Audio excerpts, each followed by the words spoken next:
So now in the Antweight Masters class, these are more veteran drivers and builders. We have Speed Wedge 1 being driven by Andrea over in the red corner. And David in the blue corner there has Odium, a rather powerful horizontal spinner. It's got a large monotooth drum on it, which has been able to put some serious damage into things. And my goodness, Speed Wedge 1 is fast and nimble. Looks like it's got some pretty powerful magnets in it. And earlier on, we saw she did very well at being able to line up a straight shot and just ram fast into her opponents, which is actually a rather difficult thing to do with these robots. They have a tendency to not be balanced, whether in speed or in, well, weight distribution. And as a result, they will often not drive in a straight line, despite your best efforts. Our drivers are in and ready. The judges are ready. We will start it in 3, 2, 1, fight. Odium getting spun up, but Speed Wedge 1 rushing in there to try and prevent it from getting too much momentum. Odium trying to line up a hit here, bouncing slightly off the side of Speed Wedge. Speed Wedge running into the weapon and pushing Odium up onto the wall, falling back down off of the angled upper portion of the walls. Back up to speed again. Speed Wedge running in, hitting the weapon, going straight underneath and into the red hazard. Odium bouncing off the side walls.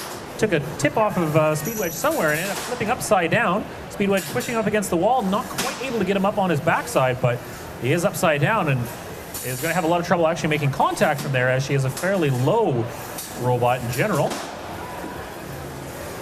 Odium upside down, trying to get control of himself. His controls are going to be reversed, sort of, right now as he drives towards himself into the wall, trying to get his bearings.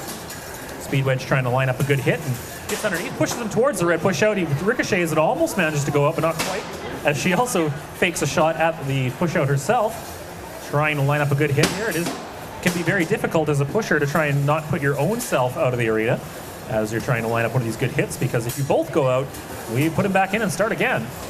There's a minute 48 left in the fight. Oh, a hard hit there as Odium makes contact with the wall. Speed Wedge getting underneath him, pushing up against the wall on edge.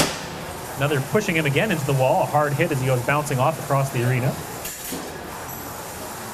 Now, weapon on Odium is making contact every now and then, but often just ends up throwing itself around. Speed Wedge holding up very well, despite multiple contacts against that very large spinning horizontal drum. And this is the thing with these spinning weapons. They're very powerful, but when they make contact with anything, they end up flying all around the arena to make it very difficult to control them. As Speed Wedge tries to take advantage of the fact that Odium is right over by the red push-out, can't quite do it, ends up pushing him against the other wall instead in reverse.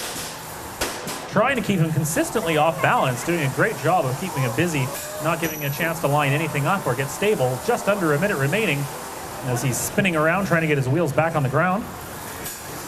Andrea coming again for another quick pass with Speed Wedge 1.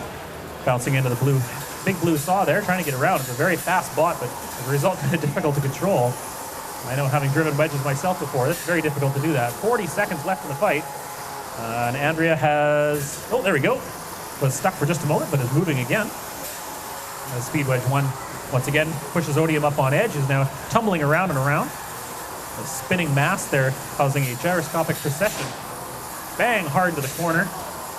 Speed Wedge once again gets under Odium, continuing to push it up and over into the wall again and again, using its own weapon against itself, but not able to get it to break. It seems to be very reliable despite all the hits that it's taken. 8 seconds left as David is trying to figure out what to do here with his robot. 3, 2, 1. Time is up. A great fight from both sides. Well done. A dangerous weapon there on Odium, but excellent driving by Andrea. With Speed Wedge 1, we will let the judges decide who is the winner of this match. It looks like it may have ended just in time, as I'm not sure if Odium was going to continue working at the end there. He might have just wound it down since he did only have a few seconds left, but after all those hard hits, things often aren't quite lined up properly. It can make it difficult to peel the things off the ground. And it's unanimous. The winner will be Andrea with Speed Wedge. Congratulations, Andrea. Well deserved. That was some excellent driving.